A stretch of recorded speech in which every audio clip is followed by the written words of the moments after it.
Ciao Juventini, welcome back to the channel. I'm Alberto. It's October 1st. I've got all the latest news surrounding La Vecchia Signora. So we've got a report surfacing about Caio Jorge and his future at Juventus. We're going to tackle that. Then we've got a wild report in regards to Locatelli that we're going to look at. And then, of course, we return to action after the international break tomorrow against Bologna. And today we have Max Allegri's press conference that we're going to break down and then look at the 11 that should face Bologna. Let's go.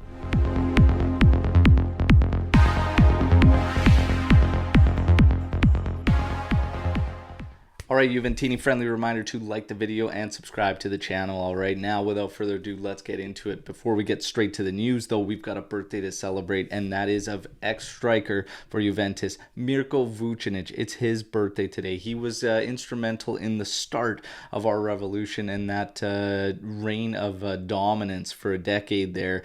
And what are your favorite Mirko Vucinic moments? We have a wild celebration or two and some absolute beautiful goals. Probably I could think of a rocket from about 30 yards out. That would probably be my favorite. But what was your favorite Mirko Vucinic moment? Now, the news. Caio Jorge. Caio Jorge is being reported that he could return to Brazil, and it could happen potentially in this winter mercado, all right, with Flamengo looking very, very interested in bringing the young striker back to Brazil. So we wait to see on that front what's going to happen with Caio Jorge. Locatelli. There's a wild report surfacing from Gazzetta that Juventus could be looking to cash in on the Italian midfielder. I would find this very, very hard to believe that during a rebuild, we would take a younger Italian midfielder who's part of the national side, who's been part of a European national winning side, and move him for plus Valenza. If you're going to look at trying to capitalize on a capital gain or whatnot, he still isn't your prime candidate for that. I would have to say it's McKennie. Not to mention that we still have some deals that are out there that need to be made final in terms of moves we made that had options to purchase. So we have to wait and see what actually fully develops. But I find it very hard to believe that Juventus would even entertain the thought at this current moment with this squad of moving Locatelli. Absolute madness. Now we get to Max's press conference, and he speaks about Locatelli as well. But first, we'll get to a full recap. And he basically had to say that the season essentially for Juventus starts tomorrow against Bologna. With such a brutal start for us in the matches so far, only getting 2 wins. Max says the criticisms are fair. He says, but we must stop talking because it's time to shut up and win and get the results. Hey, I couldn't agree with you more, Max. Okay, it's time to shut up and it's time to get those results. And again, everything the players are saying, everything that's going around, I'm done with it. It's all noise. I need to start see it coming together on the pitch. And Max, I'm going to hold you accountable for that. So let's get to it and let's start tomorrow against Bologna. He continues on about Locatelli, saying that Locatelli is the future of Juventus. And we've heard for quite some time now that there were untouchables around Juventus, and Locatelli's name was in there. He was in there with Chiesa, Vlahovic. De Ligt wasn't untouchable, but De Ligt was on his own accord. De Ligt wanted to move. So if these guys don't want to move, they should be untouchables at Juventus.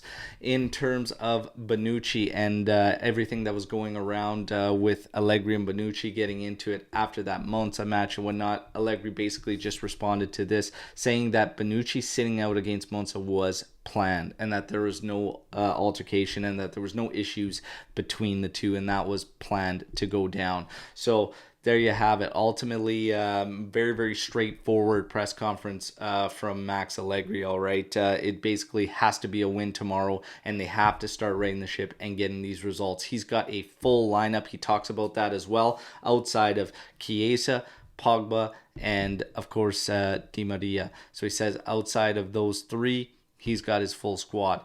In terms of Chiesa, he says next week he will be training with the ball at feet. Of course, Milan is that match that everybody's keeping eyes on where Chiesa could be part of the list. If not, it'll be very close to then.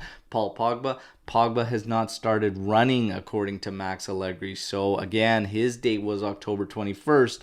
We wait and see. All right. Now, you're starting 11. I gave you one yesterday, a projected 11, and the projected 11 that should take part in this match tomorrow is very, very close. There was only one change from yesterday's projected. So, new projected 11, Szczesny in goal, Danilo, Bonucci, Bremer, your 3 center backs, De Sciglio instead of Cuadrado at right wing back, Kostic as left wing back, your 3 midfielders, Rabiot, Paredes, Locatelli, and Milik and Vlahovic up top. Max Allegri said with Di Maria's absence, we have to look at utilizing the forwards in a manner that makes sense and brings the best out of them.